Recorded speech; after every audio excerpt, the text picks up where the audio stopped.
परभणी जिल्ह्यामध्ये थुना नदीपात्रामध्ये अडकलेल्या 4 मजुरांची सुटका करण्यात आली आहे।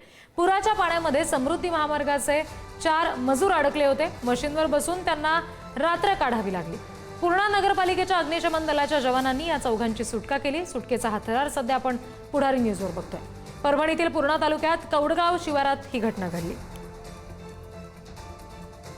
आणखी तपशील घेऊया प्रतिनिधी अक्षय मुंडे यांच्याकडून। अक्षय, नेमकं काय घडलं होतं ज्यामुळे हे 4 मजूर या ठिकाणी अडकून पडले आणि त्यांच्या सुटकेचा हा जो थरार आपण पाहतोय त्याविषयी काय तपशील?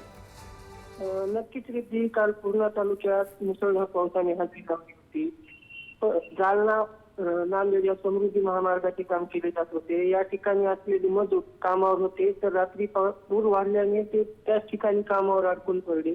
त्यामुळे त्यांना रात्रभर जेसीबी मशीनवर बसून काढावी लागली। ही माहिती प्रशासनाला कळाल्यानंतर त्यांच्याशी फोनवरून संपर्क साधण्यात आला। मात्र रात्री पूर्णाकडून त्या ठिकाणी जाता येत नसल्यामुळे परभणी मार्गे पथक त्या ठिकाणी गेले आणि त्यांना सकाळी 9:30 वाजता बचाव कार्य सुरू केले आणि या ठिकाणी अडकलेल्या 4ही मजुरांना पूर्णा नगर परिषदेच्या अग्निशामक दलाने सुखरूप बाहेर काढलेले आहे। एकंदरीतच पाहिलं तर पूर्णा तालुक्यामध्ये झालेल्या या दमदार पावसामुळे या मजुरांना रात्रका बसून काढावी लागलेली आहे। जी, धन्यवाद सगळ्या तपशिलांसाठी।